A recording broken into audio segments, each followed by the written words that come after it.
Hello friends, സിനിമാസിയുടെ ഏറ്റവും പുതിയ വീഡിയോയിലേക്ക് എല്ലാവർക്കും സ്വാഗതം. ഏറ്റവും പുതിയ 2 വമ്പൻ സിനിമകളുടെ OTT അപ്ഡേറ്റ്സുകളാണ് ഇന്ന് ഈ വീഡിയോ ഭാഗത്ത് പറയാൻ പോകുന്നത്.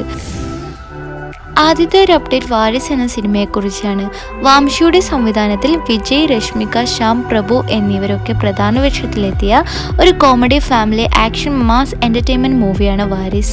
വിജയ് നായകനായി എത്തിയ പൊങ്കൽ പ്രമാണിച്ച് തിയേറ്ററിലെത്തിയ വാരിസ് എന്ന സിനിമയ്ക്ക് നല്ലൊരു മികച്ച അഭിപ്രായമാണ് തിയേറ്ററിൽ നിന്നും സ്വന്തമാക്കാൻ കഴിഞ്ഞത്. സിനിമയുടെ OTT അവകാശങ്ങളൊക്കെ ആമസോൺ പ്രൈമാണ് സ്വന്തമാക്കിയത്. അടുത്ത മാസം ഫെബ്രുവരി 10 വാരിസ് എന്ന സിനിമയുടെ OTT റിലീസ് ചെയ്യപ്പെടും. തമിഴിന് പുറമെ തെലുങ്കു, ഹിന്ദി എന്നീ ഭാഷകളിലും സിനിമ അവൈലബിൾ ആണ്. അടുത്ത അപ്ഡേറ്റ് മറ്റൊരു പൊങ്കൽ റിലീസായി എത്തിയ അജിത്തിന്റെ തുനിവ് എന്ന സിനിമ. ഒരു ആക്ഷൻ ത്രില്ലർ വിഭാഗത്തിൽപ്പെട്ട വിനോദിന്റെ സംവിധാനത്തിൽ ഒരുങ്ങി അജിത്, മഞ്ജു വാര്യർ എന്നിവർ പ്രധാന വേഷത്തിലെത്തിയ സിനിമ അടുത്ത മാസം ഫെബ്രുവരി 10 നെറ്റ്ഫ്ലിക്സ് എന്ന OTT പ്ലാറ്റ്ഫോമിലൂടെ റിലീസ് ചെയ്യുമെന്ന് നേരത്തെ കൺഫേം ചെയ്തതാണ്. തമിഴിന് പുറമെ മലയാളം, തെലുങ്കു, ഹിന്ദി എന്നീ ഭാഷകളിലും തുനിവ് എന്ന സിനിമ നെറ്റ്ഫ്ലിക്സിലൂടെ ലഭ്യമാകും. കൂടുതൽ അപ്ഡേറ്റുകൾക്കായി ചാനൽ ഒന്ന് സബ്സ്ക്രൈബ് ചെയ്യുക. Thanks for watching.